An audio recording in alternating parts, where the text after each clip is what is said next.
Amazon जो कि एक बहुत बड़ी ई कॉमर्स साइट है, उस पे अलग अलग आइटम्स पे अलग अलग ऑफर्स और डिस्काउंट्स आते रहते हैं। लेकिन लास्ट मंडे को Amazon ने एक आइटम पे कुछ ज्यादा ही बड़ा डिस्काउंट निकाल दिया। एक्चुअली हुआ कुछ यूं कि लास्ट मंडे को Amazon ने तोशिबा के एक इन्वर्टर एसी पे जिसकी कीमत 96,700 रुपए थी, उसको 94% डिस्काउंट के साथ मात्र 5,900 रुपए में लिस्ट कर दिया।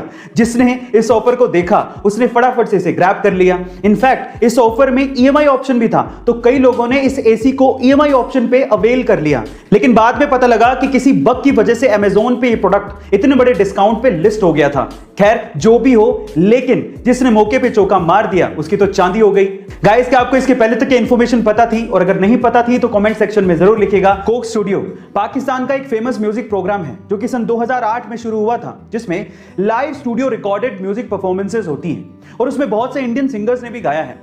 बहुत से फेमस गानों को स्टूडियो वर्जन में सुनना एक अलग ही फीलिंग देता है, जो कि कोक स्टूडियो में मिलती है। और जब मैं इन गानों को सुनता था तो मुझे लगता था कि कुछ ऐसा इंडिया में भी होना चाहिए, और इस कमी को पूरा किया टी सीरीज के मिक्स टेप ने। और अभी रिसेंटली टी सीरीज ने मिक्स टेप का सीजन 3 लॉन्च किया है, जिसमें यूट्यूब की सेंसेशनल जोड़ी सचेत और परंपरा ने भी एक गाना गाया है जिसका टाइटल है तू ही मेरी जिंदगी।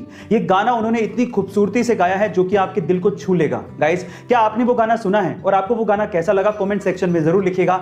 गाइस, हमने बहुत बार फ्लाइंग कार्स का कॉन्सेप्ट सुना है और बहुत सी कंपनियां ये दावा करती हैं कि उन्होंने वर्ल्ड की पहली फ्लाइंग कार बनाई है, लेकिन हकीकत में इतिहास में पहली बार किसी कार ने 2 सिटीज के बीच में उड़ान भरी है। जी हां गाइस, ये कारनामा हुआ है यूरोप के स्लोवाकिया में, जहां पर BMW इंजन वाली एक कार ने वाकई में स्लोवाकिया के 2 सिटीज के एयरपोर्ट्स के बीच में उड़ान भरी और लगभग 35 मिनट हवा में रहने के बाद उन 2 सिटीज के बीच की 80 किलोमीटर की दूरी को तय किया और लैंड होने के बाद वो नॉर्मल स्पोर्ट्स कार में कन्वर्ट हो गई। इस कार को एयर कार का नाम दिया गया है और इसे स्लोवाकिया के ही डिजाइनर स्टीफन क्लेन ने डिजाइन किया है। मजे की बात यह है कि इस कार को एक्चुअली नॉर्मल पेट्रोल पंप के फ्यूल से उड़ाया गया था और चलाया भी गया था। तो क्या वाकई में फ्लाइंग कार्स का जमाना आने वाला है? एक 2 साल के बच्चे में कितनी तो समझ होती है, लेकिन यूपी के मुरादाबाद के 2 साल के छोटे से बच्चे ने अपनी सूझबूझ से अपनी मां की जान बचाई। गाइस, हुआ कुछ यूं कि यूपी के मुरादाबाद के रेलवे स्टेशन के फुटओवर ब्रिज पर उस छोटे से बच्चे की मां बेहोश अवस्था में पड़ी थी, तो वो मदद के लिए नीचे किसी को ढूंढ रहा होगा। इतने में ही पुलिस ने उस लावारिस बच्चे को देखा और वो पुलिस उस बच्चे के पास पहुंची और वो बच्चा पुलिस को इशारे से अपनी मां के पास ले गया। और जब पुलिस ने मां को देखा तो वो बेहोश अवस्था में थी। सबसे पहले पुलिस ने उसे प्राथमिक इलाज दिया, फिर उसके बाद एम्बुलेंस बुलाकर उसे अस्पताल पहुंचाया। इस तरह से उस 2 साल के छोटे से बच्चे ने अपनी मां की जान बचाई। गाइस, आपको इस 2 साल के छोटे से बच्चे की सूझबूझ कैसे लगी? कमेंट सेक्शन में जरूर लिखिएगा।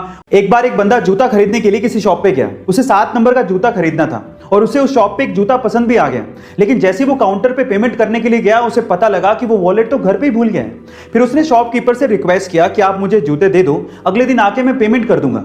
थोड़ा सा हेजिटेशन उस शॉपकीपर को फील हो रहा था उधार देते हुए, लेकिन फिर भी उसने जूते पैक किए और ग्राहक को दे दिए। अगले दिन वही ग्राहक वापस से उस शॉप पर आता है और कहता है कि दोनों में से एक जूता 6 नंबर का है, प्लीज आप उसे चेंज कर दो। तो ग्राहक ने माफी मांगते हुए 6 नंबर का जूता चेंज करके उसे 7 नंबर का दे दिया। उस दिन ग्राहक वॉलेट लेके आया था और उसने पेमेंट भी कर दी। अब आप ये देखिए कि दुकानदार ने कितना समझदारी से काम किया, ना उसने जूते खोए ना कस्टमर। इसे कहते हैं प्रेजेंस ऑफ माइंड। गाइस, आपको ये सुन के कैसा लगा? कमेंट सेक्शन में जरूर लिखिएगा और ऐसे अमेजिंग वीडियोस के लिए शेयर, सब्सक्राइब एंड लाइक। मिलते हैं अगली वीडियो में।